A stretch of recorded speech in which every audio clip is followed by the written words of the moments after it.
الحمدللہ وکفا وسلام علی عبادہ الذین اصطفیٰ اما بعد۔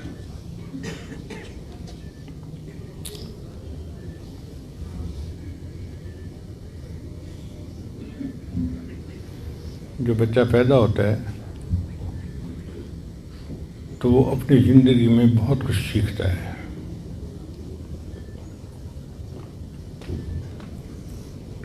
اس کے دو طریقے ہیں، ایک تو ماں باپ اس کو سکھائیں تو وہ صحیح چیز کو جلدی سیکھ لے گا اور اسے غلطیاں نہیں کرنی پڑیں گی، اور دوسرا طریقہ یہ ہے کہ وہ غلطیاں کرے اور پھر ٹھوکر کھا کے سیکھے کہ مجھے یہ کرنا ہے، یہ نہیں کرنا۔ دین اسلام نے بچوں کی تربیت ماں باپ کی ذمہ ڈالی، اس لیے ماں باپ کو مربی کہتے ہیں کہ باپ مربی ہوتا ہے، ماں مربیہ ہوتی ہے۔ عربی زبان کا لفظ ہے رب، اس کا معنی ہوتا ہے کہ کسی چیز کو درجہ بدرجہ تکمیل تک پہنچانا۔ ایک پودا لگایا جاتا ہے نا تو مالی اس کا مربی ہوتا ہے، وہ اس کو پانی دیتا ہے، خوراک دیتا ہے، اس کو ایک لکڑی کے ساتھ باندھ کے سیدھا رکھتا ہے تو یہ درخت بڑا ہو کے خوبصورت نظر آتا ہے، پھلدار بن جاتا ہے۔ اسی طرح ماں باپ بچے کے مربی ہوتے ہیں، انہوں نے بچے کو سکھانا ہوتا ہے، سمجھانا ہوتا ہے۔ اب ہمارے ہاں مصیبت یہ ہے کہ ماں خود نہیں سمجھی ہوتی، وہ بچے کو کیا سمجھائے، بس وہ اپنے دماغ سے جو سمجھ میں بات آتی ہے وہ کر لیتی ہے، لیکن قرآن و حدیث کی روشنی میں اسے پتہ نہیں ہوتا کہ مجھے کیا کرنا ہے۔ بہرحال بچے کی ایمانی تربیت، بچے کی نفسیاتی تربیت، بچے کی معاشرتی تربیت، اخلاقی تربیت، تعلیمی تربیت، یہ سب الگ الگ چیپٹر ہیں، اور اس عاجز کی کتاب ہے تربیت اولاد کے سنہری اصول۔ اس میں آپ پڑھیں تو آپ کو ہر چیز صاف سمجھ میں آ جائے گی کہ ہمیں بچے کو ایک اچھا انسان بنانے کے لیے کیا کرنا ہے۔ ایک اصول ذہن میں رکھیں کہ children always copy their parents, بچے ہمیشہ ماں باپ کو کاپی کرتے ہیں۔ اگر ماں باپ خود نماز نہیں پڑھیں گے تو بچے کو جتنا بھی وہ کہیں کہ نماز پڑھو، بچہ کیسے نماز پڑھے گا؟ اگر ماں باپ جھوٹ بول رہے ہیں تو بچہ کیسے سچ بولے گا؟ اس نے تو وہ کرنا ہے جو اس نے ماں باپ کو کرتے ہوئے دیکھا۔ اگر ماں باپ ہی آپس میں ہر بات پہ بحث کر رہے ہیں، جھگڑا کر رہے ہیں، تو بچے کے اندر اتفاق، اتحاد کی صلاحیت کیسے پیدا ہوگی؟ اس لیے ماں باپ کو چاہیے کہ وہ ایک نمونہ بن کر رہیں تاکہ بچے ان کو کاپی کر سکیں۔ ہمارے ایک دوست تھے منگلا ڈیم کے، وہ چیف انجینئر تھے۔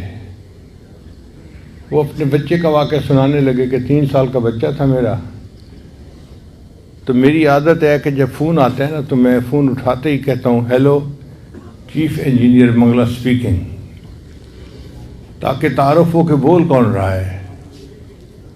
کہنے لگے کہ ایک دن میں نہا کے اپنے غسل خانے سے باہر نکلا تو میں نے دیکھا کہ کمرے میں ٹیلی فون کی گھنٹی بج رہی ہے، اور میرا چھوٹا بچہ جو 3 سال کا تھا وہ بھاگا جا رہا ہے فون کی طرف۔ خیر میں نے اسے دیکھا، اس نے جا کے فون اٹھایا اور فون کو کان سے لگا کے وہ بچہ کہنے لگا hello chief engineer Mangla speaking. اب اس بچے کو کچھ پتہ نہیں تھا کہ اس کا معنی کیا ہے، لیکن اسے اتنا پتہ تھا کہ ابو جب بھی فون اٹھاتے ہیں وہ یہ کہتے ہیں چیف انجینئر منگلا اسپیکنگ، تو بچے نے بھی اسی کو کاپی کیا۔ تو children always copy their parents. آپ اگر چاہتے ہیں کہ بچہ نمازی بنے تو نماز پڑھ کے دکھانی پڑے گی۔ یہ نہیں ہو سکتا کہ آپ تو نمازیں قضا کریں اور پھر بچہ بڑا نمازی بن جائے۔ ماں باپ تو تلاوت کرتے نظر نہیں آتے اور بچے کو کہتے کہ بچہ حافظ بن جاؤ، پھر بچے کو قرآن مجید کے ساتھ محبت دکھانی پڑے گی، پھر بچے کے دل میں قرآن مجید کی عظمت آئے گی۔ بچوں کی تربیت ایک مستقل کام ہے، اور شریعت نے یہی بات کہی ہے کہ ماں اپنے گھر میں اپنے بچوں کی تربیت کرے تاکہ یہ بچے ایک اچھا انسان بن کر زندگی گزارنے والے بن جائیں۔ ان کے دل میں اللہ کی محبت پیدا کرنا اور ان کو ایمان سکھانا اور دین کی عظمت ان کے دل میں پیدا کرنا، یہ ماں کا کام ہوتا ہے۔ چنانچہ ایک بزرگ گزرے ہیں، خواجہ قطب الدین بختیار کاکی رحمۃ اللہ علیہ۔ کاکی ہندی زبان کا لفظ ہے، اس کا معنی ہے روٹی۔ یہ ان کے نام کے ساتھ کیسے لفظ لگ گیا، اس کا عجیب واقعہ ہے کہ میاں بیوی کے درمیان ڈسکشن ہوئی کہ ہمارے ہاں جب بیبی ہوگا تو ہم اس کی تربیت اچھے طریقے سے کریں گے تاکہ بچے کے دل میں اللہ کی محبت پیدا ہو جائے۔ اب بچہ پیدا ہوا، تھوڑا بڑا ہوا، تو ماں نے سوچا کہ میں بچے کے دل میں اللہ کی محبت کیسے پیدا کروں، اس کا کوئی طریقہ ہونا چاہیے۔ چنانچہ بچہ ایک دن مدرسے اسکول سے واپس آیا اور اس نے آ کر کہا امی مجھے بھوک لگی ہے، کھانا دے دیجیے۔ ماں نے کہا بیٹا کھانا تو ہمیں بھی اللہ دیتے ہیں، آپ کو بھی اللہ تعالیٰ ہی کھانا دیں گے، آپ اللہ سے مانگو۔ بچے نے پوچھا امی میں کیسے مانگوں؟ ماں نے کہا بیٹا وضو کر کے مصلی پہ بیٹھو اور ہاتھ اٹھا کے دعا کرو، اللہ کھانا دے دیں گے۔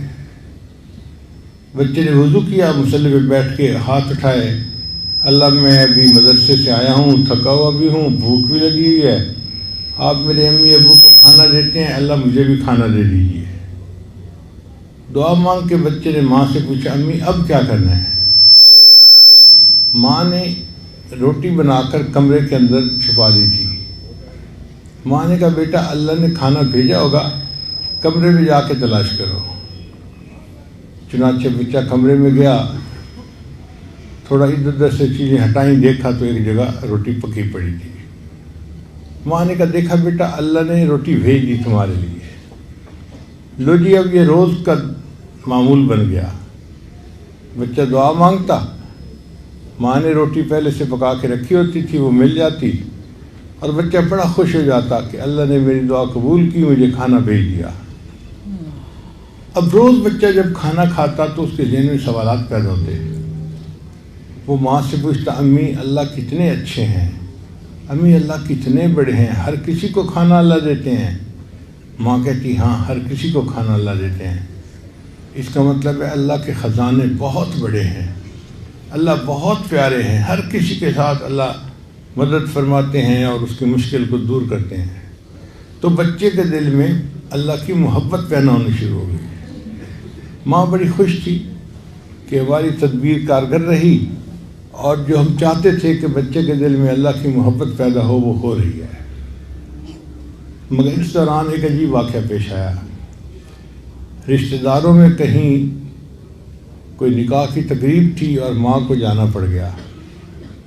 اس تقریب میں ماں ایسی مصروف ہوئی کہ اسے وقت کا خیال نہ رہا۔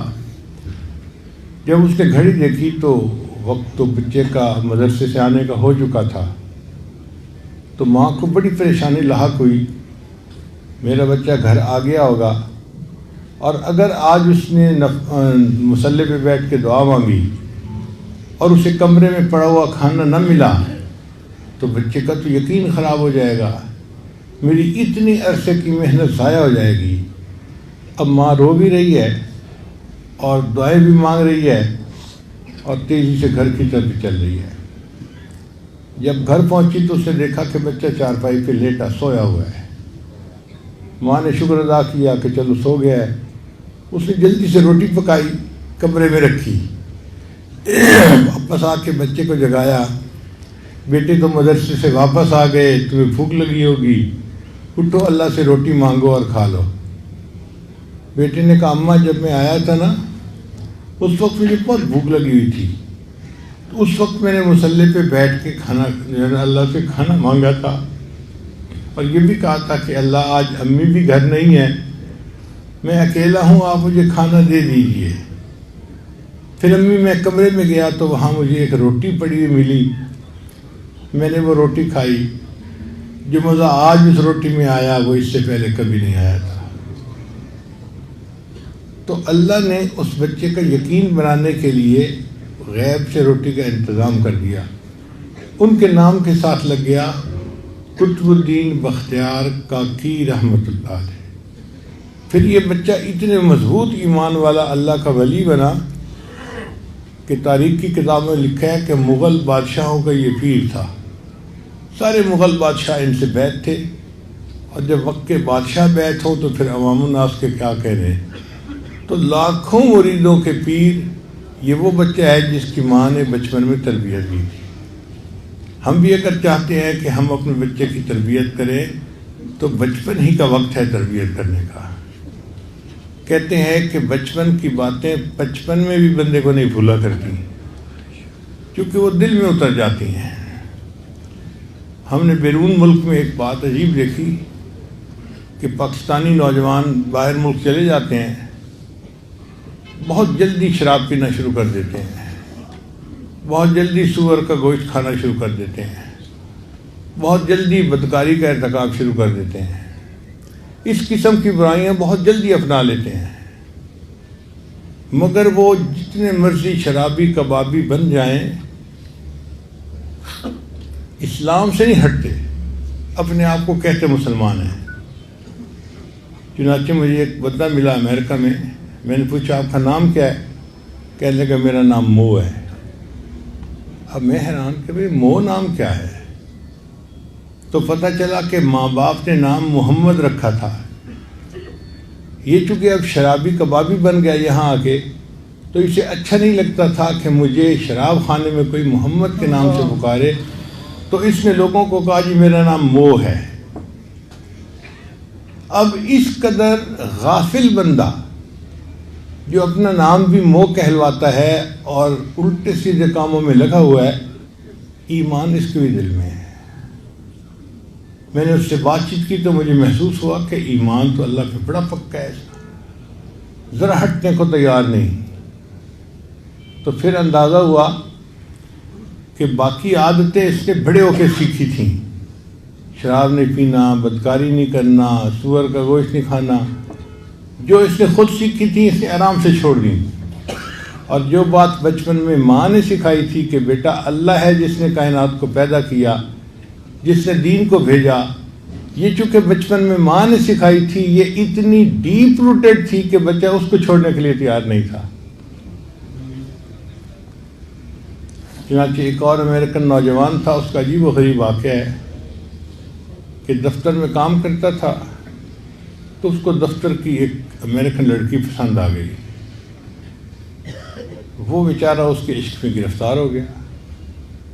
اب وہ چاہتا تھا کہ میری اس کے ساتھ شادی ہو جائے، مگر وہ انگریز لڑکی مانتی نہیں تھی۔ وقت گزرنے کے ساتھ ساتھ اس کی حالت اتنی عجیب ہوئی کہ اس کو یوں لگتا تھا کہ بس پوری دنیا میں اگر کوئی میرا مقصد ہے تو میں نے اس لڑکی سے شادی کر کے رہنا ہے۔ اس نے اس سے بات کی کہ تو جو شرط لگائے گی میں قبول کروں گا، شادی میں نے تجھ سے کرنی ہے۔ لڑکی نے اپنے والدین سے بات کی، لڑکی کے والد نے کہا کہ ٹھیک ہے ہم تمہاری شادی کر دیں گے، مگر چند باتیں اس سے ہم منائیں گے۔ کون سی باتیں؟ پہلی بات یہ کہ شادی کے بعد یہ واپس اپنے ملک پاکستان کبھی نہیں جائے گا۔ لڑکا مان گیا۔ تم اپنے والدین سے کبھی رابطہ نہیں کرو گے، یہ بھی مان گیا۔ تمہارے جتنے مسلمان دوست ہیں تم ان سب سے بے تعلقی اختیار کر لو گے۔ لڑکا اس بات کو بھی مان گیا۔ پھر جس ایریے میں تم رہتے ہو وہاں اپنا گھر چھوڑ کے، جہاں لڑکی کے ماں باپ کا گھر ہے جو عیسائیوں کی آبادی تھی، وہاں تم اپنا گھر لو گے۔ لڑکا یہ بھی مان گیا۔ پھر ان کا کہ اچھا ہم جب کھانے کے لیے جائیں گے تو جو کچھ ہم کھائیں گے وہ تمہیں بھی کھانا پڑے گا، جو ہم پئیں گے تمہیں بھی پینا پڑے گا۔ لڑکا یہ شرطیں بھی مان گیا۔ پھر انہوں نے ایک شرط آخری لگائی، ہم ہفتے میں ایک دفعہ چرچ جاتے ہیں سنڈے کے دن، ہمارے ساتھ تم سنڈے کے دن چرچ میں جایا کرو گے۔ لڑکا یہ بات بھی مان گیا۔ پاگل ہوا ہوتا ہے نا، جیسے وہ لڑکا پاگل ہوا تھا۔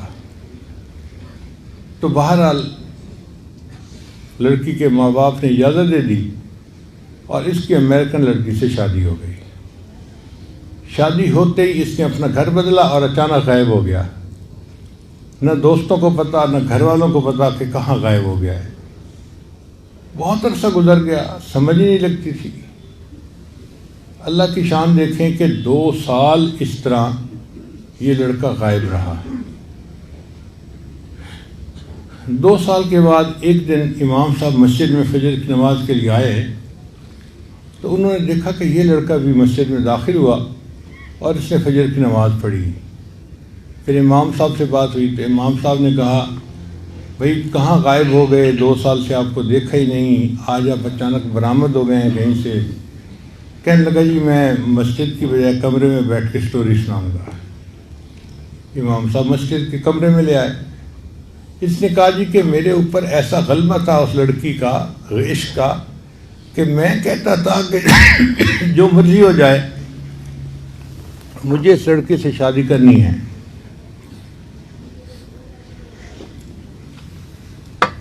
ان لوگوں نے یہ ساری شرطیں مجھ سے منوائیں اور میں نے مان لی۔ شادی کے بعد میں نے اپنی بیوی کے ساتھ زندگی گزارنی شروع کر دی۔ اب اس کو تو دین سے کوئی غرض نہیں تھی، وہ اس کو ہفتے میں ایک مرتبہ چرچ لے جاتی اور شاپنگ کرتی اور اپنا سیر سپاٹا ادھر ادھر، اس بیچ پہ جا رہے ہیں اس بیچ پہ جا رہے ہیں، وہی کافرانہ زندگی اس کی بھی ہو گئی۔ کہنے لگا کہ 1 سال ہم نے اسی طرح گزار لیا۔ 1 سال کے بعد ایک دن بیوی نے گھر کی صفائی کی تو میرے گھر میں ایک کتابوں کا ریک بنا ہوا تھا جس میں کتابیں پڑی ہوئی تھیں۔ ان میں ایک قرآن مجید بھی رکھا ہوا تھا جس پر سبز رنگ کی جلد چڑھی ہوئی تھی۔ میں روز آتے جاتے اس قرآن مجید کے اوپر محبت کی نظر ڈالتا تھا اور اپنے دل میں نادم اور شرمندہ ہوتا تھا، میں نفس کا غلام ہوں، اے اللہ میں گناہ گار ہوں، میں خطا کار ہوں، میں اپنے اندر کی خرابی کی وجہ سے اس لڑکی کی خاطر سب کچھ چھوڑ بیٹھا ہوں، مگر اے اللہ یہ تیری کتاب ہے اور میرا ایمان تیرے اوپر پکا ہے اور میں قرآن کو سچ کتاب مانتا ہوں۔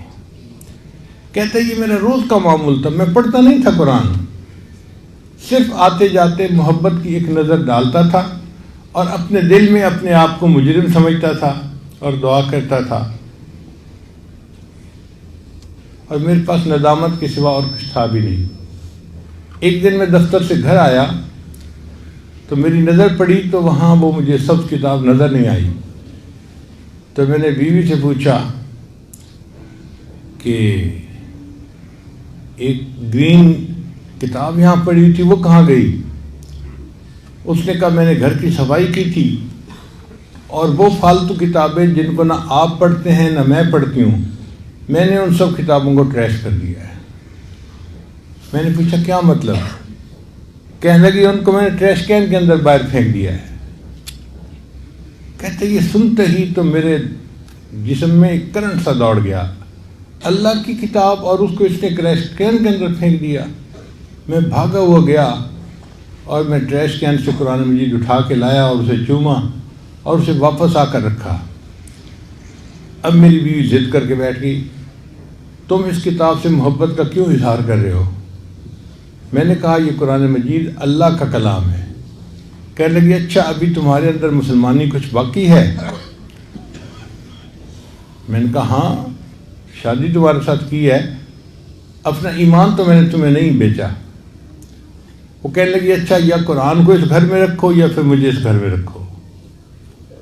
میں نے اسے بہت سمجھایا کہ دیکھو یہ میرا پرسنل معاملہ ہے، تو اس پہ انٹرفیئر نہ کر، ہم اچھا زندگی گزار رہے ہیں، لڑکی کو پتہ تھا کہ میں اس کی کمزوری ہوں. کہنے لگا کہ اس نے بریف کیس بنایا، کہنے لگی کہ میں اب گھر جا رہی ہوں، والدین کو جا کے بتاتی ہوں کہ تمہارے اندر ابھی بھی اسلام باقی ہے، تم مسلمان ہو.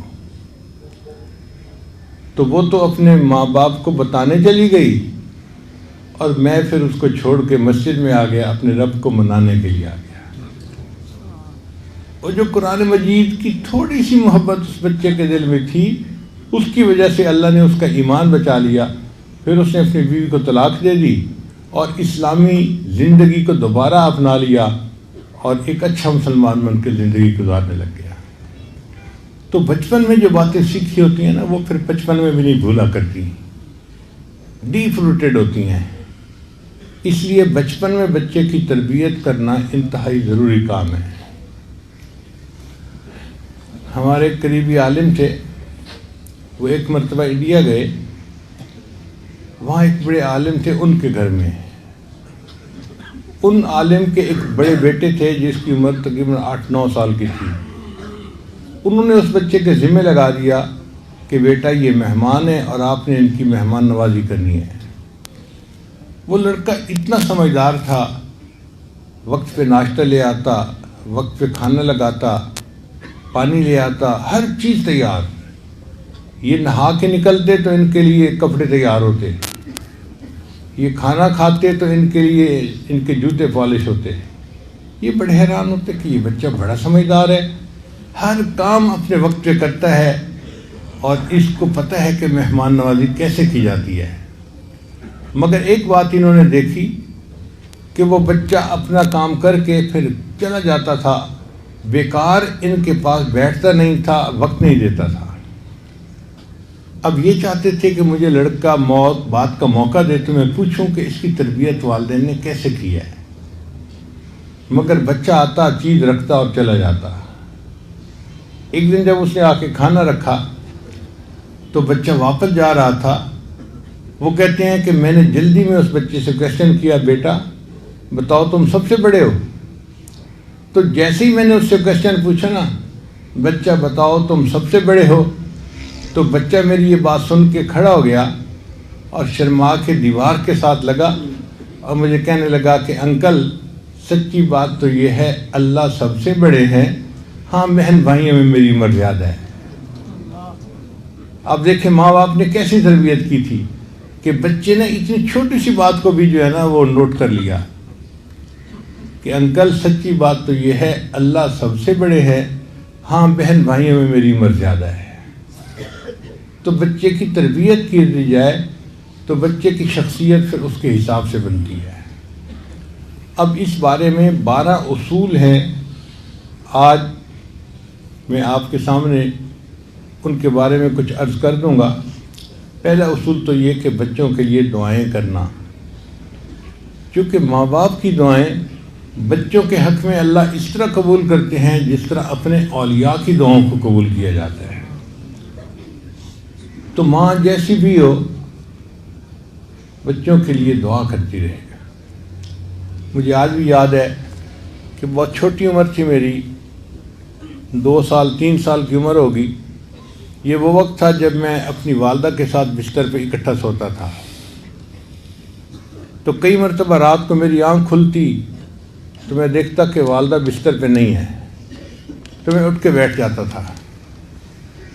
جب میں اٹھ کے بیٹھ جاتا تو مجھے اکثر یہ دیکھنے کو ملتا کہ والدہ نے بستر کے سرہانے کی طرف مصلی بچھایا ہوتا تھا اور نفل نماز پڑھ رہی ہوتی، تہجد کی نماز پڑھی ہوتی تھی. پھر میری والدہ کی عادت تھی کہ وہ آخر پر اونچی آواز سے دعا مانگتی تھی، جہر سے دعا مانگتی تھیں، اور دعا میں وہ بڑے بھائی سے دعائیں کرنی شروع کرتی تھیں اور نام لے لے کے ہر بھائی اور بہن کے لیے دعا کرتی رہتی تھیں، اور میں سب دعائیں سنتا رہتا تھا. مجھے اس زمانے میں اتنی سمجھ نہیں تھی کہ یہ دعائیں ہے کیا، اس کو نیک بنا دے، اس کو یہ کر دے، اس کو وہ کر دے. مجھے نہیں پتا تھا کیا امی مانگ رہی ہے. میں تو صرف نام سنتا تھا سب کے اور انتظار کرتا تھا کہ میرا نام امی کب لے گی. جب آخر پہ چونکہ میں بہن بھائیوں میں سب سے چھوٹا تھا، جب امی میرا نام لے کر دعا کرتی تھی تو میں سکون سے پھر بستر پہ سو جاتا تھا. یہ والدہ کی تہجد کی وہ دعائیں ہیں کہ جن کی وجہ سے اللہ نے میرے اوپر رحمت فرمائی، میری جہالت پہ پردے ڈال دیے، اور اللہ تعالیٰ نے دنیا میں مجھے عزتوں سے نوازا۔ تو اپنے بچے کے لیے دعا کرنا یہ سب سے پہلا عمل ہے۔ 3 لڑکے تھے جو نبی علیہ الصلوۃ والسلام کی خدمت کرتے تھے، اور تینوں کا نام عبداللہ تھا۔ حدیث پاک میں آتا ہے کہ نبی علیہ السلام ان کے نام لے کر تہجد میں دعا کیا کرتے تھے۔ اللہ تعالیٰ نے نبی علیہ السلام کی دعاؤں کو ایسا قبول کیا کہ تینوں بچے اپنے اپنے فن میں امام بنے۔ عبداللہ ابن عباس عنہ امام المفسرین بنے، عبداللہ ابن عمر عنہ امام المحدثین بنے، اور عبداللہ ابن مسعود رضی اللہ تعالیٰ عنہ امام الفقہاء بنے۔ تو ہم بھی اپنی نمازوں میں، تہجد میں، مختلف اوقات میں اپنے بچوں کے لیے دعا کریں، یہ سب سے پہلا عمل ہے۔ ایک صحابیہ تھی ام سلیم رضی اللہ تعالیٰ عنہ، ان کا بیٹا تھا انس۔ تو ایک مرتبہ وہ اپنے بیٹے کو لے کے نبی السلام کی خدمت میں حاضر ہوئیں۔ انس عنہ کی عمر تھی 10 سال کی، اور عرض کیا، اے اللہ کے حبیب صلی اللہ علیہ وسلم، میں نے اپنا یہ بیٹا آپ کی خدمت کے لیے وقف کر دیا ہے، اس کو قبول کر لیجیے۔ چنانچہ وہ انس رضی اللہ تعالیٰ عنہ کہتے ہیں کہ میں 10 سال نبی علیہ السلام کی خدمت میں رہا، اور نبی علیہ السلام میرے لیے دعا کیا کرتے تھے، اے اللہ اس کے رزق میں اور اس کی اولاد میں برکت عطا فرما۔ فرماتے ہیں کہ نبی علیہ السلام کی دعا مجھے ایسی لگی کہ اللہ نے میرے رزق میں برکت پیدا فرما دی۔ میرا ایک باغ تھا، لوگوں کا باغ سال میں 1 مرتبہ پھل دیا کرتا تھا، اور میرا باغ سال میں 2 مرتبہ پھل دیا کرتا تھا، اور اولاد میں اللہ نے اتنی برکت دی کہ میں نے اپنے بیٹے بیٹیاں پوتے نواسیاں نواسے 100 سے زیادہ اپنی آنکھوں سے دیکھے۔ اتنی اللہ نے اولاد میں برکت عطا فرمائی۔ اور فرماتے ہیں کہ مال میں اللہ نے اتنی برکت عطا فرمائی کہ میں سونے کی اینٹوں کو لکڑی کاٹنے والے کلہاڑے سے توڑا کرتا تھا۔ اب آپ بتائیے کہ لکڑی کاٹنے والے کلہاڑے سے جو توڑا جاتا ہے تو وہ کوئی 2-4 تولے کی بات تو ہے نہیں نا، وہ پھر اینٹیں ہی ہوگی۔ اتنا اللہ نے مال دیا، اتنا اللہ نے رزق عطا فرما دیا، اتنی اولاد عطا فرما دی۔ تو اولاد کے لیے دعائیں کرنا یہ سب سے پہلا اصول ہے کہ اللہ ان کو نیک بنا دے، ان کو معاشرے کا اچھا فرد بنا دے، ان کو اپنے دین کا خادم بنا دے۔ اے اللہ ان کو محبوب صلی اللہ علیہ وسلم کا غلام، سچا غلام بنا دے۔ اللہ ان کو وقت کا ولی بنا دے۔ جو اولاد کے لیے دعائیں ماں باپ مانگیں گے اللہ تعالیٰ اس کو قبول فرمائیں گے۔ یہ والدین کی دعائیں اللہ کے یہاں اس طرح قبول ہوتی ہیں کہ بخاری شریف لوگ پڑھتے ہیں، امام بخاری رحمۃ اللہ بچپن میں نابینا ہو گئے تھے، آنکھوں کی بینائی چلی گئی تھی، کچھ نظر نہیں آتا تھا۔ ان کی والدہ نے ان کے لیے رو رو کے اللہ سے دعا مانگی، اللہ نے امام بخاری کو دوبارہ بینائی عطا فرما دی، اور اتنے بڑے وہ محدث بن گئے۔ تو ماں کی دعا جنت کی ہوا، اس میں کوئی شک نہیں ہے۔ اس لیے ماں باپ اپنی اولاد کے لیے دعائیں کریں۔ تربیت اولاد کا پہلا اصول یہی ہے۔ اور دوسرا اصول کہ بچے کے ساتھ نرمی کا معاملہ کریں، سختی نہ کریں۔ بچوں کی طبیعت میں خود بھی نرمی ہوتی ہے، اور بچے نرمی سے زیادہ سیکھتے ہیں بنسبت گرمی کے۔ آج ہمارے ماحول معاشرے کی سب سے بڑی جو ہے نا وہ کوتاہی یہی ہے کہ بس صرف ڈانٹ ڈپٹ ہمیں آتی ہے۔ باپ کو تو بس 2 لفظ بولتا ہے اور تیسری مرتبہ اس کا تھپڑ لگ رہا ہوتا ہے، اور کوئی بات ہی نہیں ہوتی۔ اور ماں بھی ہر وقت چیختی چلاتی رہتی ہے، شاؤٹ کرتی رہتی ہے، یہ نہ کرو وہ نہ کرو، تمہیں سمجھایا نہیں، یہ نہیں وہ نہیں فلاں نہیں۔ بچے کو پیار سے سمجھانا چاہیے، وہ جلدی سمجھتا ہے۔ مار نہیں پیار، یہ بچے کی اولاد، یہ بچے کی تربیت کے لیے دوسرا اصول ہے۔ حدیث مبارکہ میں آتا ہے، نبی السلام نے ارشاد فرمایا اللہ تعالیٰ نرمی کو پسند فرماتے ہیں، اللہ تعالیٰ نرمی کو پسند فرماتے ہیں، اور نرمی پر وہ رحمتیں نازل فرماتے ہیں جو سختی کے اوپر نازل نہیں فرماتے۔ تو اس لیے بچوں کے ساتھ ہمیشہ نرم رویہ۔ نبی علیہ الصلوۃ والسلام حضرت انس عنہ کے ساتھ اتنا محبت کا رویہ رکھتے تھے کہ انس عنہ روایت کرتے ہیں کہ میں 10 سال نبی علیہ السلام کی خدمت میں رہا، 10 سال میں نبی علیہ السلام نے نہ مجھے کبھی جھڑکا، نہ گالی دی، نہ مجھے کبھی مارا، نہ لوگوں کے سامنے کبھی مجھے رسوا کیا۔ 10 سال نبی علیہ السلام نے پیار سے ان کی تربیت کی، اور اس دوران نہ مار پیٹ کی ضرورت پیش آئی، نہ بچے کو ملامت کرنے کی ضرورت پیش آئی۔ تو محبت سے اگر آپ بچے کو سمجھائیں گے تو بچہ بات جلدی سمجھ آ جائے گا۔ تو پہلا اصول تھا اولاد کی تربیت کے لیے نیک بننے کے لیے دعائیں کرنا، اور دوسرا اصول تھا کہ بچے کے ساتھ نرمی سے پیش آنا۔ نبی علیہ السلام ایک مرتبہ نماز پڑھ رہے تھے تو حضرت عبداللہ ابن عباس عنہ بچے تھے، وہ بھی آ گئے تہجد کے وقت میں کہ میں بھی نبی علیہ السلام کے پیچھے نماز پڑھتا ہوں۔ اب انہوں نے آ کے پیچھے نیت باندھی، تو جب پیچھے نیت باندھی تھی، نفل نماز تھی نا، تو نبی علیہ السلام نے انہیں پیچھے سے اشارہ کر کے اپنے ساتھ کھڑا کر لیا۔ وہ تھوڑی دیر تو کھڑے رہے، پھر پیچھے ہٹ گئے، پھر نبی علیہ السلام نے دوبارہ پھر ان کو اپنے ساتھ کھڑا کر لیا۔ وہ تھوڑی دیر کھڑے رہے، پھر پیچھے ہٹ گئے، تو نبی علیہ السلام نے تیسری مرتبہ ان کو پھر آگے کر کے اپنے ساتھ کھڑا کیا۔ جب سلام پھیرا تو نبی علیہ السلام نے پوچھا کہ عبداللہ جب میں تمہیں آگے کھڑا کرتا تھا تم پیچھے کیوں ہٹ جاتے تھے؟ تو عبداللہ ابن عباس نے جواب دیا، اے اللہ کے نبی صلی اللہ علیہ وسلم، میں چھوٹا ہوں، بچہ ہوں، مجھے آپ کے قریب کھڑے ہونا ادب کے خلاف نظر آ رہا تھا، اس لیے آپ مجھے کھڑا تو کرتے تھے، میں پیچھے ہٹ جاتا تھا۔ تو دیکھیے نبی علیہ السلام نے غصہ نہیں کیا۔ اب تصور کریں کہ ہم پڑھ رہے ہیں نفل، ہمارا بچہ آ جاتا ہے اور ہم ایک مرتبہ اس کو آگے کھڑا کرتے ہیں، وہ پھر پیچھے ہٹ جاتا ہے، پھر دوسری مرتبہ کھڑا کرتے ہیں، پھر پیچھے ہٹ جاتا ہے، پھر تیسری مرتبہ، تو ہم تو سلام پھیرتے ہی جوتا اٹھاتے اور بچے کو لگا دیتے کہ عقل کے اندھے، تمہیں میں آگے کھڑا کرتا تھا، تم پیچھے کیوں ہٹتے تھے؟ ہم اس کا موقف سننا ہی گوارا نہ کرتے۔ بھئی بچے نے اگر بات نہیں مانی تو اس کی بھی کوئی وجہ ہوگی نا، کوئی ریزن ہوگی، تو معلوم تو کریں کہ ریزن کیا تھی۔ تو بچے کے ذہن میں ریزن تھی کہ میں چھوٹا ہوں، مجھے ادب کرنا چاہیے، کتنی اچھی ریزن تھی۔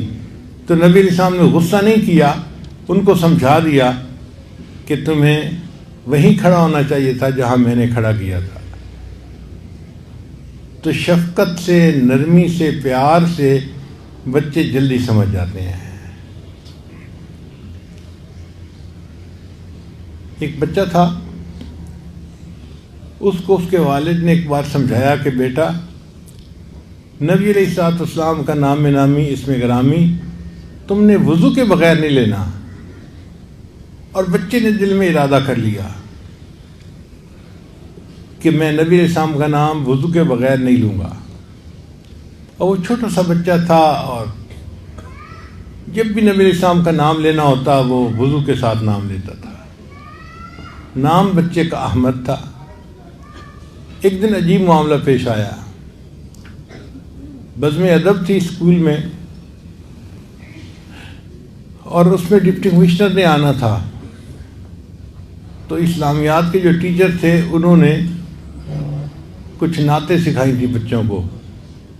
ایک نعت انہوں نے احمد کو یہ سکھائی، وہ نبیوں میں رحمت لقب پانے والا، مرادیں غریبوں کی بر لانے والا۔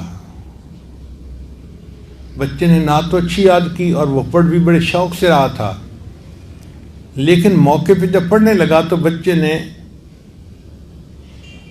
جمع کا صیغہ استعمال کر لیا، وہ نبیوں میں رحمت لقب پانے والے، مرادیں غریبوں کی بر لانے والے۔ اب ڈی سی او نے جب یہ سنا تو اس نے پھر بعد میں تقریر کی اور اس نے نام لے کر کہا کہ فلاں بچے نے یہ پڑھا، جبکہ شاعر نے تو کلام یوں لکھا ہے۔ اور اصل مصیبت یہ ہے کہ ہمارے جو ٹیچر ہیں وہ توجہ نہیں دیتے بچوں کے اوپر، جس کی یہ مثال ہے کہ بچہ یہ پڑھ رہا ہے اور ٹیچر نے اس کو سمجھایا ہی نہیں۔ اب وہ جو دینیات کے ٹیچر تھے ان کی خوب بےعزتی ہوئی سارے مجمع میں۔ تو دینیات کے ٹیچر کو نا بچے کے اوپر غصہ تھا کہ میں نے تو اسے کہا تھا کہ تم ایسے پڑھنا، اس نے میری بات نہیں مانی، اس نے پھر جمع کا صیغہ استعمال کر لیا۔ اگلے دن عجیب معاملہ ہوا کہ اس کلاس کا ایک پیریڈ جو تھا نا وہ فارغ تھا، ٹیچر چھٹی پہ تھے، آئے نہیں تھے، تو بچے شور مچا رہے تھے۔ 2 پیریڈ تھے، ایک پیریڈ تھا ریسیس سے پہلے اور ایک پیریڈ تھا ریسیس کے بعد۔ چنانچہ جب ہیڈ ماسٹر نے دیکھا کہ بچے شور کر رہے ہیں تو سٹاف روم میں دینیات کے ٹیچر بیٹھے ہوئے تھے، انہوں نے ان کو بلایا اور بلا کے کہا کہ فلاں کلاس کے بچے شور مچا رہے ہیں، بہتر یہ ہے کہ آپ 2 پیریڈ ان کے پاس چلے جائیں اور ان کے ٹائم گزر جائے گا۔ چنانچہ وہ دینیات کے ٹیچر کلاس میں آ گئے۔ ان کا بھائی میں نے اس وقت آپ کو پڑھانا تو نہیں ہے کچھ، بس میں اس لیے آیا ہوں کہ آپ لوگ شور نہ کریں اور آپ کی وجہ سے باقی کلاسز میں ڈسٹربنس نہیں ہونی چاہیے۔ چلو ہم ایسا کرتے ہیں کہ میں آپ لوگوں سے سوال پوچھتا ہوں چھوٹے چھوٹے اور آپ لوگ اس کے جواب بتاتے جائیں تو ہمارا ٹائم گزر جائے گا۔ کلاس کے بچوں نے کہا ٹھیک ہے۔ چنانچہ استاد صاحب جو تھے دینیات کے وہ چھوٹے چھوٹے کوشچن پوچھتے، فلاں کیا ہے، فلاں کیا ہے، فلاں کیا ہے، اچھا تم بتاؤ تم بتاؤ تم بتاؤ۔ ایک موقع پہ انہوں نے احمد سے کہا کہ احمد یہ بتاؤ ہمارے پیغمبر اسلام کا نام کیا ہے۔ احمد کھڑا تو ہو گیا، نام نہیں بتایا۔ تو دینیات کے ٹیچر نے پھر کہا احمد تمہیں نام آتا ہے نبی اسلام کا؟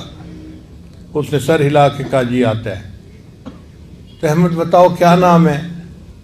احمد کچھ نہیں بتا رہا۔ اب ٹیچر کو غصہ آیا کہ یہ تو بدتمیز لڑکا ہے، یہ استاد کی بات جان بوجھ کے نہیں مانتا۔ تو دینیات کے ٹیچر نے کہا کہ احمد اب اگر تم نے مجھے نام نہ بتایا میں تمہاری پٹائی کروں گا، بتاؤ ہمارے پیغمبر اسلام کا کیا نام؟ احمد پھر چپ کھڑا ہے بت کی طرح۔ استاد نے تو آؤ دیکھا نہ تاؤ، اس نے تھپڑ لگانے شروع کر دیے، خوب مارا اس کو۔ اب احمد نے کبھی کسی استاد سے مار نہیں کھائی تھی، جب اچھی طرح مار پڑی تو وہ خوب رویا، اور اسی دوران گھنٹی بجی اور ریسیس کا ٹائم ہو گیا۔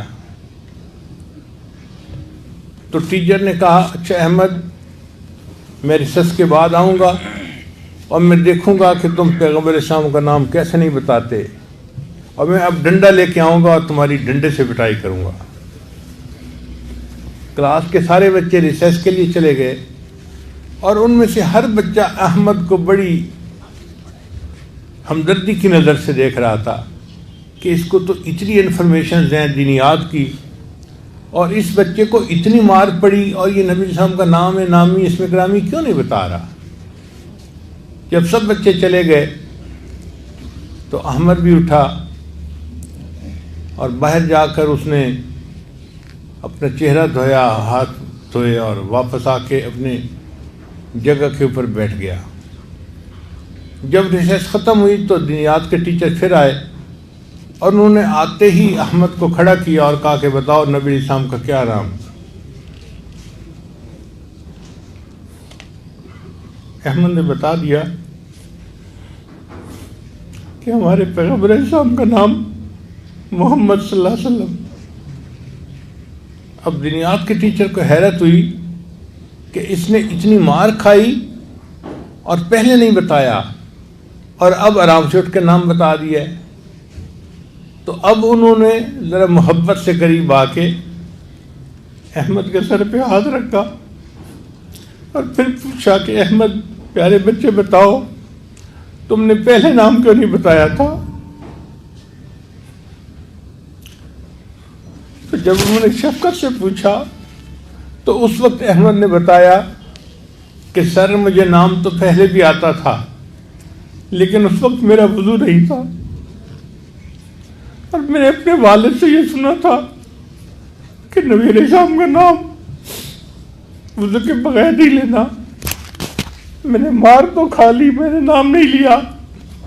اب ریسرچ میں جا کر وضو کر کے آیا ہوں، آپ نے پوچھا ہے، میں نے آپ کو نام بتا دیا ہے۔ تو دیکھیں ماں باپ اگر بچے کو کوئی بات کرتے ہیں تو وہ بات اس طرح بچے کے دل میں اتر جاتی ہے۔ تو اولاد کی تربیت کے لیے پہلا اصول ان کے لیے دعائیں کرنا، اور دوسرا اصول ان کو پیار سے بات سمجھانا۔ ہم 2 لفظ میں بات کر دیتے ہیں، بچہ پوری طرح سمجھتا بھی نہیں، اور پھر ہم توقع کرتے ہیں کہ بچہ وہ بات کر کے ہمیں دکھائے گا۔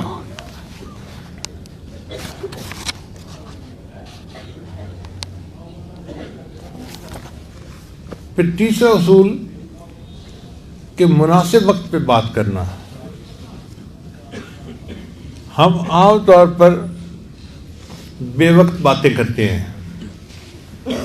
اور بے وقت کی باتیں بچوں پر اثر نہیں کرتی۔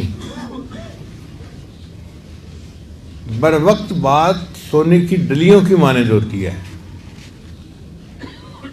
بچے کو اس وقت بات کریں جب بچہ ریسیپٹیو موڈ میں ہو۔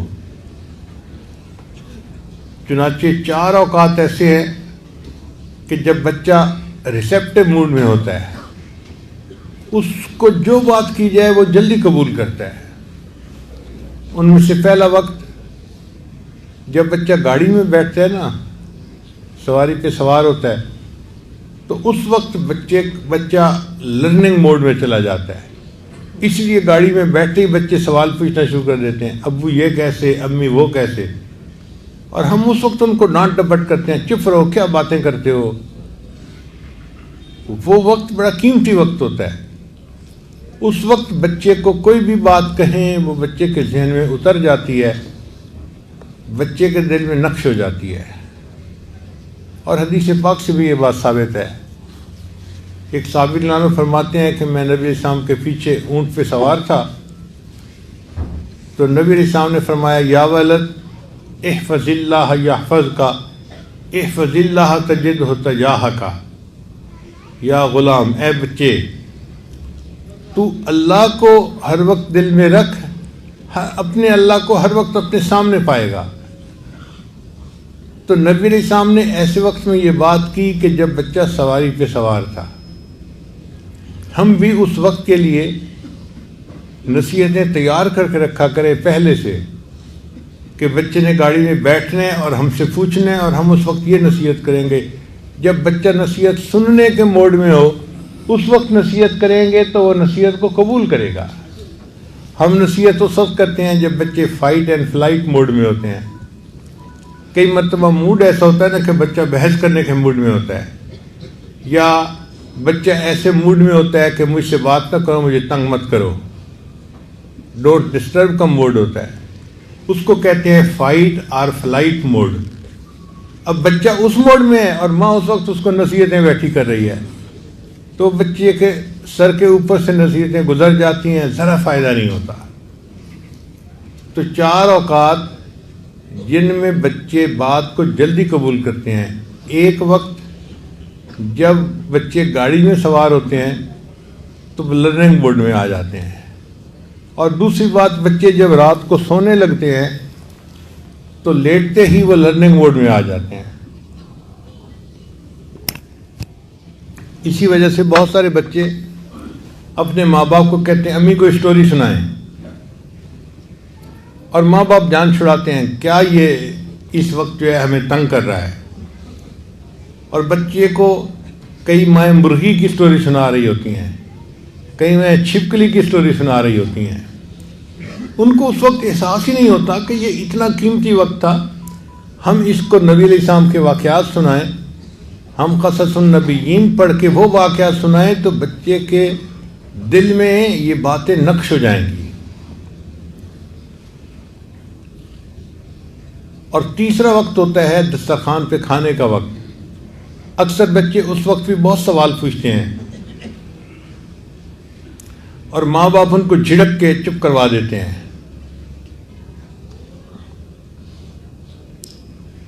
تو ایک وقت ہوتا ہے جب بچے گاڑی میں بیٹھتے ہیں، دوسرا وقت بچے جب رات کو سونے لگتے ہیں، تیسرا وقت جب بچے کھانا کھاتے ہیں، اور چوتھا وقت بچے جب بیماری کی حالت میں ہوتے ہیں نا، اس وقت بھی وہ لرننگ موڈ میں آ جاتے ہیں۔ اس وقت ان سے اگر پیار محبت کا اظہار کریں تو بچہ چونکہ بیمار ہوتا ہے وہ اپنے ساتھ ہمدردی کرنے والی بات کو بڑے غور سے سنتا ہے۔ اس وقت اس کو اگر کوئی نصیحت کر دی جائے تو بچہ اس کو قبول کر لیتا ہے۔ حدیث مبارکہ میں ہے ایک یہودی لڑکا تھا جو نبی علیہ السلام سے بہت محبت کرتا تھا، اور نبی علیہ السلام بھی اس کے اوپر شفقت فرماتے تھے۔ ایک مرتبہ وہ بچہ بیمار ہو گیا تو نبی علیہ السلام نے فرمایا صحابہ کو کہ چلو اس کی عیادت کرنے کے لیے جاتے ہیں۔ چنانچہ نبی علیہ السلام اس کی عیادت کے لیے ان کے گھر گئے تو اس کا باپ جو یہودی تھا نا، اس کو یہ بڑی بات اچھی لگی کہ میرے بیٹے کی عیادت کے لیے مسلمانوں کے پیغمبر اتنے بڑی شخصیت آئے ہیں۔ اس نے بٹھایا تو نبی علیہ السلام نے بچے سے اس کی طبیعت پوچھی، اور اس وقت نبی علیہ السلام نے اسے فرمایا کہ دیکھو میں تمہیں بلاتا ہوں اسلام کی طرف، بہتر یہ ہے کہ تم کلمہ پڑھ کے اسلام قبول کر لو۔ تو جب نبی علیہ السلام نے یہ فرمایا نا تو بچے نے اپنے باپ کی طرف دیکھا، اس کے باپ نے اشارے میں کہہ دیا ہاں بچے جو ابو القاسم تمہیں کہہ رہے ہیں تم اس بات کو قبول کر لو۔ تو جیسے ہی باپ نے اشارہ کیا بچے نے اونچی آواز سے کلمہ پڑھا اور بچہ مسلمان ہو گیا۔ تو بیماری کے وقت میں بچہ ریسیپٹیو موڈ میں ہوتا ہے، اس وقت اس کو واقعات سنائے جائیں، باتیں کہی جائیں تو وہ جلدی اثر قبول کرتا ہے۔ تو مناسب وقت پہ بات کرنا یہ بھی انتہائی ضروری ہے۔ پھر چوتھا اصول کہ بچے کی ذہنی سطح کے مطابق بات کریں۔ کئی مرتبہ ہم بات کرتے ہیں جو بچے کی ذہنی سطح سے اوپر کی ہوتی ہے تو بچے کے کچھ سمجھ میں نہیں آتا کہ ہو کیا رہا ہے۔ نبی السلام نے ارشاد فرمایا کلم الناس علی قدر عقولہم، تم لوگوں سے ان کی ذہنی سطح کے مطابق بات کیا کرو۔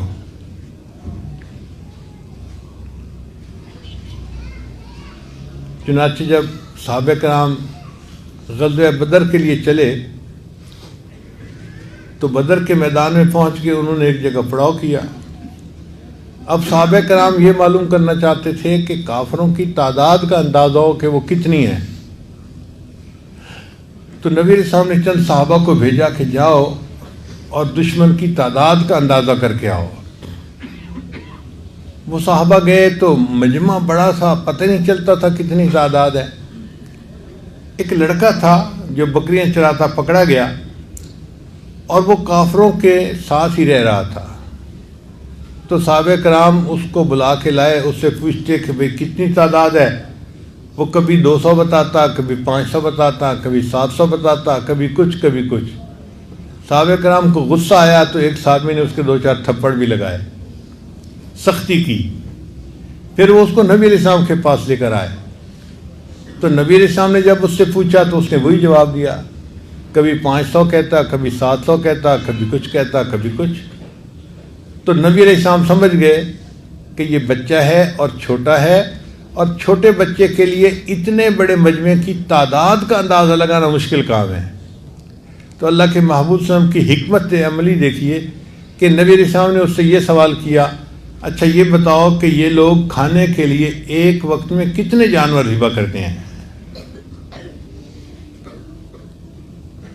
اس نے کہا جی ایک وقت میں یا 9 جانور ذبح کرتے ہیں یا 10 جانور ذبح کرتے ہیں۔ تو جیسے ہی نبی علیہ السلام نے سنا تو نبی علیہ السلام نے فرمایا کہ ایک بڑا جانور 100 بندے آرام سے کھا لیتے ہیں اس کا گوشت، تو اگر وہ 9 یا 10 جانور ذبح کرتے ہیں تو تعداد 900 یا 1000 کے اندر ہے۔ ویسے تعداد کا اندازہ لگانا مشکل تھا، مگر نبی علیہ السلام نے جب جانوروں کی تعداد پوچھی تو بچے نے وہ صحیح بتا دی، چونکہ وہ چند تھے اور اس کو ایگزیکٹ پتہ تھا کہ کتنے جانور ذبح ہوتے ہیں۔ اور اس سے نبی علیہ السلام نے اندازہ لگا لیا کہ کافروں کی تعداد کتنی ہے، اور اگلے دن پھر اسی طرح نبی علیہ السلام نے تیاری کی اور کافروں کے سامنے صف آرا ہوئے اور اللہ نے مسلمانوں کو فتح عطا فرما دی۔ تو بات کرتے ہوئے بچے کی ذہنی سطح کے مطابق بات کرنا یہ بھی انتہائی ضروری ہے۔ چنانچہ نبی علیہ السلام کے پاس ایک باندی آئی تو نبی علیہ السلام نے اس سے پوچھا کہ یہ بتاؤ اللہ کہاں ہے؟ وہ ان پڑھ تھی، بتا تو نہیں سکتی تھی، اس نے انگلی یوں کر دی آسمان کی طرف۔ تو جب اس نے اپنی انگلی آسمان کی طرف کر دی تو نبی علیہ السلام نے فرمایا کہ یہ مسلمان ہو گئی، اس نے آسمانوں کی طرف اشارہ کیا ہے کہ اللہ آسمانوں پہ ہے۔ تو دیکھو اس بچی کی ذہنی سطح کے مطابق نبی نے معاملہ فرمایا۔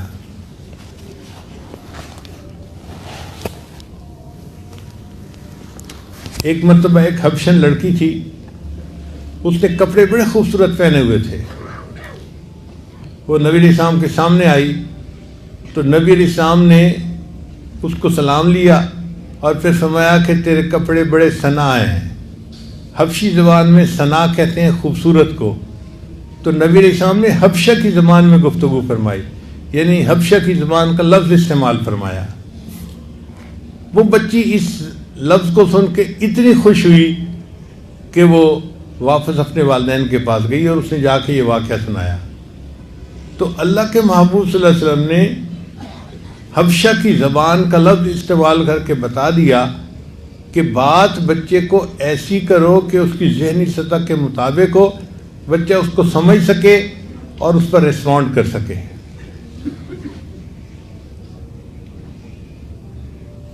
تو پہلا اصول اولاد کے لیے دعائیں کرنا، دوسرا اصول کہ نرمی سے اولاد کی تربیت کرنا، تیسرا اصول کہ مناسب وقت پہ بات کرنا،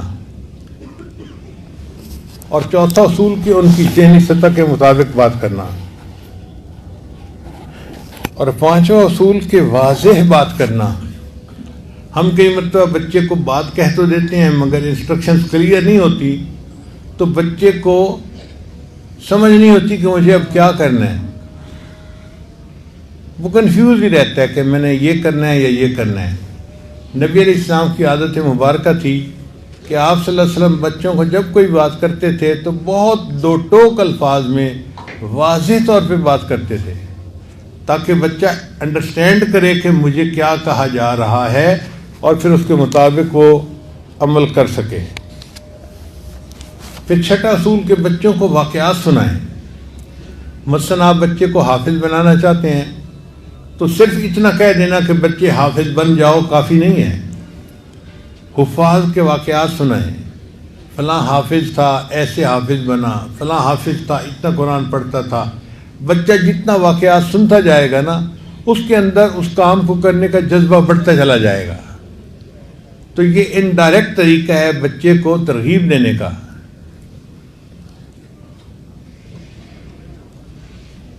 بچے کو حفاظ کے واقعات، علماء کے واقعات سنا کر ذہنی طور پہ تیار کرنا کہ وہ بچہ بھی حافظ قرآن بن جائے، تو واقعات سنانا اس کے لیے بہت فائدہ مند ہے۔ اللہ تعالیٰ نے قرآن مجید میں بہت ساری قوموں کے واقعات نقل فرمائے ہیں۔ ان واقعات کو نقل کرنے کا مقصد کیا تھا کہ امت کو بات جلدی سمجھ میں آ جائے۔ اگر ہمیں ان کے واقعات پڑھ کر بات جلدی سمجھ میں آ سکتی ہے تو بچہ بھی جب واقعات سنتا ہے تو بات جلدی سمجھ میں آ جاتی ہے۔ حدیث مبارکہ میں آتا ہے کہ بنی اسرائیل کے 3 آدمی تھے اور تینوں بیمار تھے۔ ایک کو برس کی بیماری تھی، برس کہتے ہیں سفید داغ جو ہوتے ہیں نا چہرے پر، جسم پر، اس کو برس کی بیماری تھی اور وہ بڑا پریشان تھا۔ اور دوسرا گنجا تھا، سر کے اوپر بال ہی نہیں تھے، ہر بندہ ان کا مذاق اڑاتا تھا، وہ بھی بڑا پریشان رہتا تھا۔ اور تیسرا بندہ آنکھوں سے نابینا تھا، وہ بھی بڑا پریشان رہتا تھا۔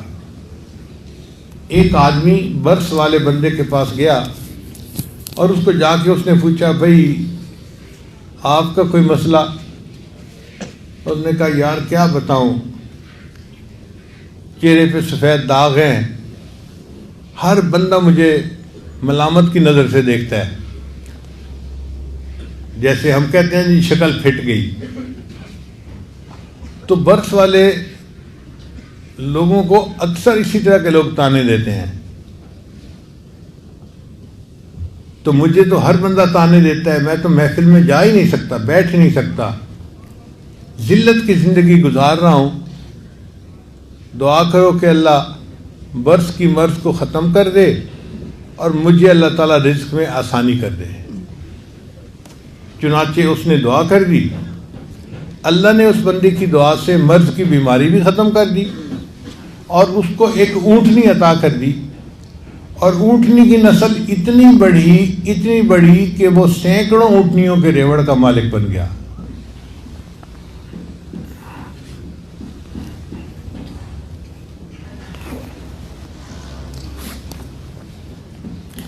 پھر وہ دوسرے بندے کے پاس گیا، اس سے پوچھا بھائی تمہارا کوئی مسئلہ؟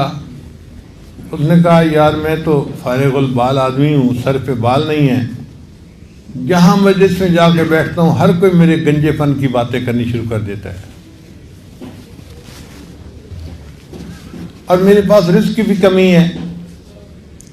اس نے دعا کی، اللہ نے اس کے سر پہ خوبصورت بال بھی عطا کر دیے، اور اس کو ایک گائے اللہ نے عطا کی، اس کی نسل اتنی بڑی کہ وہ سینکڑوں گایوں کے ریوڑ کا مالک بن گیا۔ پھر وہ تیسرے کے پاس گیا، اس سے پوچھا بھائی تمہارا کوئی مسئلہ؟ انہوں نے کہا یار میں تو اندھا ہوں، لوگوں کے لیے تو رات کو اندھیرا ہوتا ہے، میرے لیے تو دن میں بھی اندھیرا، نظر ہی کچھ نہیں آتا، میری کیا زندگی ہے، در در کی ٹھوکریں کھاتا ہوں اور میرے رزق میں بھی بہت کمی ہے، تو آپ دعا کریں کہ اللہ میری پریشانی دور کر دے۔ اس نے دعا مانگی کہ یا اللہ اس کو بینائی عطا فرما دے اور اس کے رزق میں برکتیں عطا فرما دے۔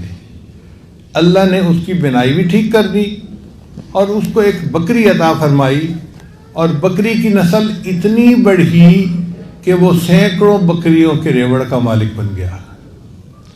حدیث مبارکہ میں آتا ہے کہ یہ تینوں آدمی بنی اسرائیل میں بڑے امیر زندگی گزارنے والے بن گئے، بڑے وقت کے سیٹھ کہلانے لگ گئے۔ پھر ایک بندہ پہلے کے پاس آیا اور پہلے سے آ کے کہا کہ دیکھو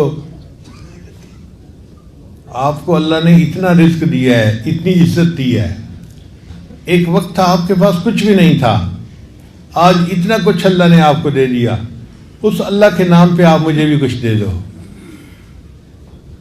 اس نے کہا بھائی میں تمہارے گھر سے نہیں کچھ لے کے آیا، محنت کی ہے جس کی وجہ سے مجھے یہ سب جو ہے نا وہ ملا ہے، اور تو کیسے کہہ رہا ہے کہ تمہارے پاس کچھ نہیں تھا؟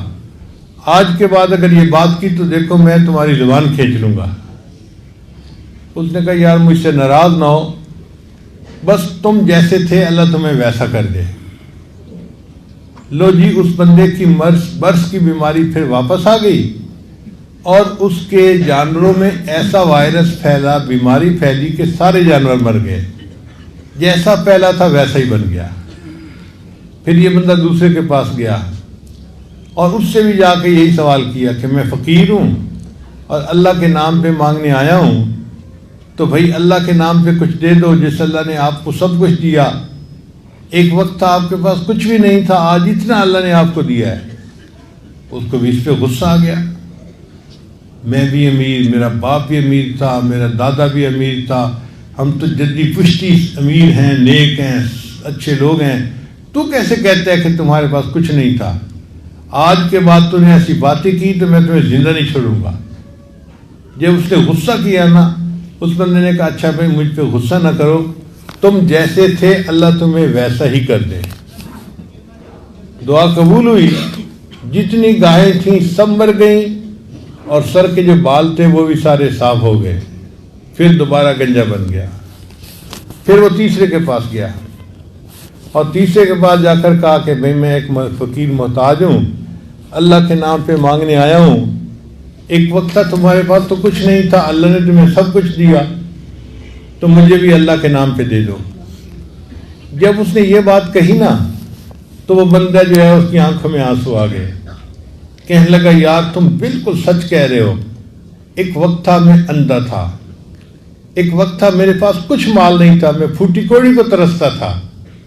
کسی اللہ کے بندے نے مجھے دعا دی, آج دیکھو میرے پاس ہزاروں بکریاں ہیں اور اللہ نے مجھے آنکھوں کی بینائی بھی عطا فرما دی.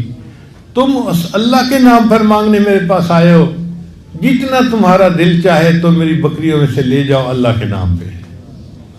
اس بندے نے کہا مبارک ہو, میں اللہ کا فرشتہ ہوں اور اللہ نے 3 بندوں کے پاس مجھے بھیجا تھا. 2 بندے اپنی اوقات بھول گئے, اللہ نے ان سے نعمتوں کو واپس لے لیا. تم نے اپنی اوقات کو یاد رکھا, اللہ تمہیں یہ نعمتیں اور زیادہ عطا فرمائے. کہتے ہیں کہ یہ بندہ بنی اسرائیل کا بڑا مالدار بندہ بن کر زندگی گزارتا رہا. تو انسان واقعات سنائے اور پھر بچے کو بتائے کہ بچے اپنی اوقات کو ہمیشہ یاد رکھنا, تو یہ ہو نہیں سکتا کہ وہ بچہ اپنی اوقات کو بھول کے تکبر کے بولنے والا بن جائے. تو بات کریں تو بڑوں کے واقعات سنا کر, احادیث کے واقعات سنا کر پھر بچے کو ایک نتیجہ نکالیں کہ بچے دیکھو یہ کرنا ہے اور یہ نہیں کرنا. دیکھو یہ کعب بن مالک لانوں کا واقعہ ہے اور اس سے ثابت ہوتا ہے کہ ہمیں سچ بولنا چاہیے. لہذا بچے تو نے بھی سچ بولنا ہے تو بچہ سچ بولے گا. 7واں اصول کہ بچے کو وہ کام کر کے دکھائیں. اس کو کہتے ہیں تجرباتی طریقہ. چنانچہ نبی علیہ السلام بعض اوقات صحابہ کرام کو اس طرح بھی بات سمجھایا کرتے تھے. ایک حدیث میں آتا ہے کہ نبی علیہ السلام نے ایک لمبی لکیر لگائی, فرمایا کہ یہ سیدھا راستہ ہدایت کا راستہ ہے, اور پھر سائڈ پہ لکیریں لگا کر بتایا کہ یہ راستے گمراہی کے راستے ہیں. ایک مرتبہ نبی علیہ السلام ایک درخت کے قریب کھڑے تھے, آپ صلی اللہ علیہ وسلم نے اس کی ٹہنی کو ہلایا تو پت جھڑ کا موسم تھا, خشک پتے تھے, وہ نیچے گر گئے. تو نبی علیہ السلام نے صحابی کو کہا کہ دیکھو جب 2 مسلمان بھائی آپس میں ملتے ہیں پیار محبت سے, ان کے گناہ اس طرح جھڑ جاتے ہیں جس طرح پت جھڑ کے موسم میں درختوں کے پتے جھڑ جاتے ہیں. تو گویا کر کے دکھایا پریکٹیکلی کہ اس طرح انسان کے گناہ جھڑ جاتے ہیں. تو بچوں کو اگر سمجھانا ہو تو اس طرح تجرباتی طریقے سے بات سمجھائی جائے تو بچے جلدی بات سمجھ جاتے ہیں.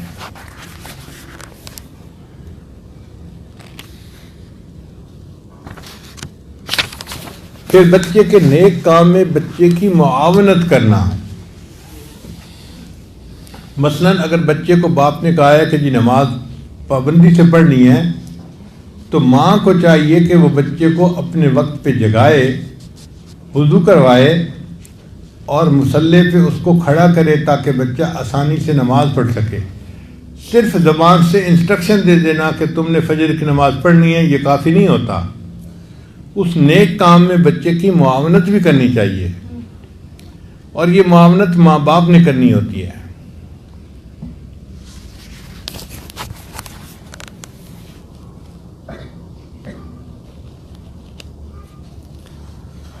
پھر 10واں اصول ہر عمل میں سنت کا اہتمام کرنا.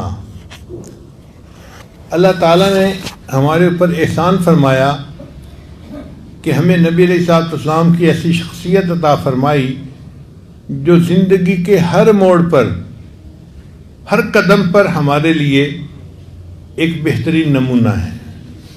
لقد کان لکم فی رسول اللہ اسوۃ حسنہ. تو کتنا آسان طریقہ ہے کہ کھانا کھانا ہو تو نبی علیہ السلام کی سنت کے مطابق, پانی پینا ہو تو نبی علیہ السلام کی سنت کے مطابق, دیکھنا ہو تو نبی علیہ السلام کی سنت کے مطابق. تو بچے کو بچپن سے سنت کا اہتمام سکھائیں تو بچے کے گھٹی میں یہ بات بیٹھ جائے گی کہ میں نے ہر کام کو سنت کے مطابق کرنا ہے. مجھے یاد پڑتا ہے کہ محمد صلی اللہ علیہ وسلم چھوٹا سا بچہ تھا, بہت چھوٹا سا, تو ایک دفعہ رو رہا تھا. تو میں نے اس کو اٹھایا, اب میں نے پوچھا محمد صلی اللہ علیہ وسلم کیوں رو رہے ہو؟ تو کہنے لگا اموت و احیا. اب مجھے سمجھنے لگی کہ کیا ہے. تو میں نے اس کی امی کو بلایا. میں نے کہا کہ یہ بچہ کیا کہہ رہا ہے.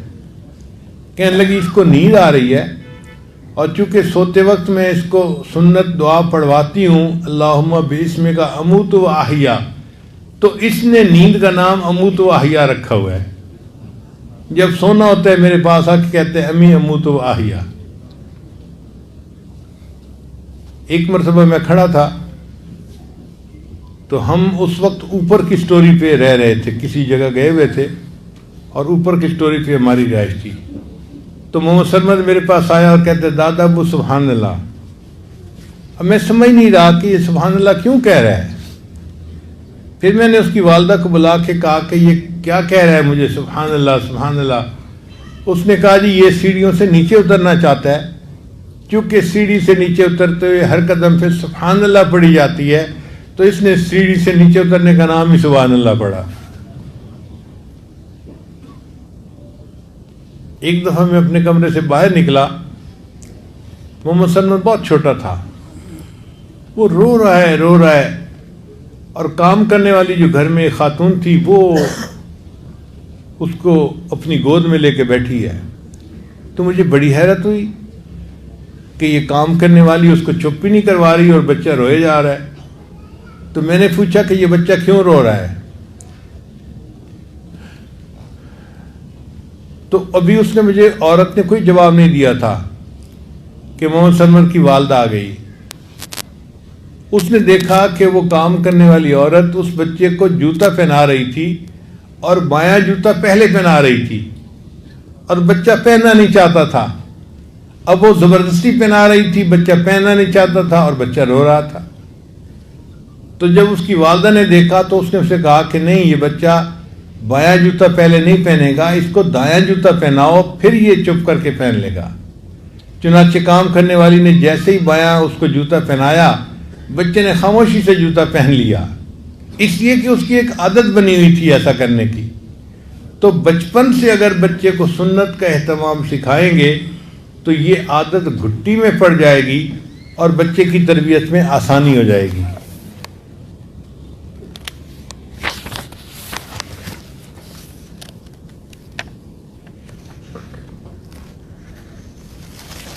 پھر تربیت میں یہ بھی بات ذہن میں رکھیں کہ بچے کو کھیل کے وقت میں آپ کھیلنے میں ہیلپ کیا کریں. ہم کھیل کو درمیان سے نکال ہی دیتے ہیں. ہم چاہتے ہیں کہ بس بچہ کتاب لے کے بیٹھے اور صبح سے لے کے شام تک بیٹھا رہے جیسے کوئی بوڑھا آدمی ہوتا ہے. وہ بچہ ہے، اس کی کھیلنے کی عمر ہے، فطرت ہے اس کا کھیلنا، اس کو کھیل کا وقت دینا چاہیے. تو ماں باپ بچے کے ساتھ اس کے کھیل کے معاملے میں بھی دلچسپی لیں. اس کو فٹ بال لے کے دیا، اب ماں بھی اس کے ساتھ کھیل سکتی ہے، باپ بھی کھیل سکتا ہے. بچے کھیل رہے ہیں تو ان کا میچ دیکھیں کہ بچہ کیسے پرفارم کر رہا ہے. بچے کو خوشی ہوتی ہے جب اس کے کھیل کو ماں باپ انٹرسٹ کی نظر سے دیکھتے ہیں. صرف پڑھائی نہیں ہوتی کہ جس کو بہت خوش ہو کے دیکھتے ہیں. بچہ کھیل میں بھی اچھا پرفارم کر رہا ہو تو اس پہ بھی اس کو شاباش ملنی چاہیے. تو بچوں کے کھیل کا بھی خیال رکھیں. اس کو سوئمنگ سکھانا، گھوڑ سواری سکھانا، یہ ثواب کا کام بھی ہے.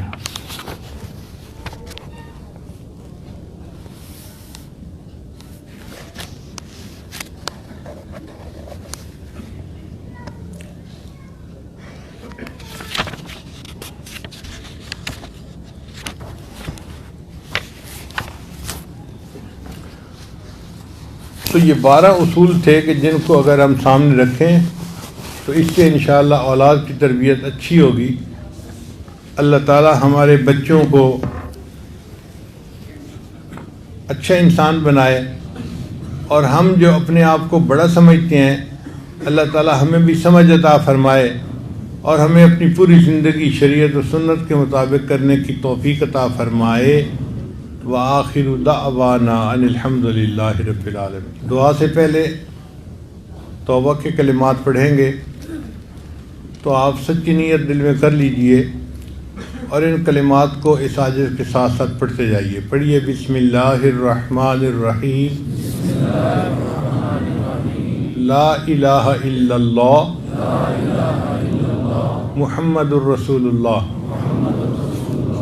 آمنت باللہ و ملائکتہ و کتبہ و رسلہ والیوم الآخر والقدر خیرہ و شرہ من اللہ تعالی والبعث بعد الموت.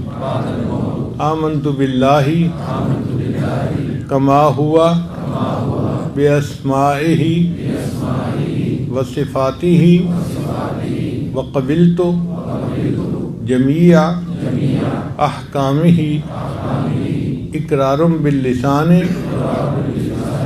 و تصدیق بالقلب. اشہد ان لا الہ الا اللہ و اشہد ان محمدا عبدہ و رسولہ. استغفر اللہ ربی من کل ذنب و اتوب الیہ برحمتک یا ارحم الراحمین. ان کلمات کو پڑھنے سے ہم تو بتائے ہو چکے ہیں، چند معمولات ہیں جن کو باقاعدگی سے کریں گے تو اللہ تعالیٰ دل کو منور کریں گے. پہلا عمل ہے 100 مرتبہ استغفار صبح شام پڑھنا. دوسرا عمل 100 مرتبہ درود شریف صبح شام پڑھنا. تیسرا عمل قرآن مجید کی تلاوت روزانہ کرنا. چوتھا عمل چلتے پھرتے لیٹے بیٹھے ہر وقت دل میں اللہ کو یاد کرنا. اور پانچواں عمل کہ صبح شام 10-15 منٹ مراقبہ کرنا اور یہ محسوس کرنا کہ اللہ کی رحمت آ رہی ہے، دل میں سما رہی ہے، دل کی ظلمت اور سیاہی دور ہو رہی ہے اور میرا دل اللہ اللہ اللہ اللہ کہہ رہا ہے. انشاءاللہ ان اعمال کو کریں گے تو دل میں اللہ کی محبت آئے گی اور ہمارے لیے نیکی کی زندگی کو اختیار کرنا آسان ہو جائے گا.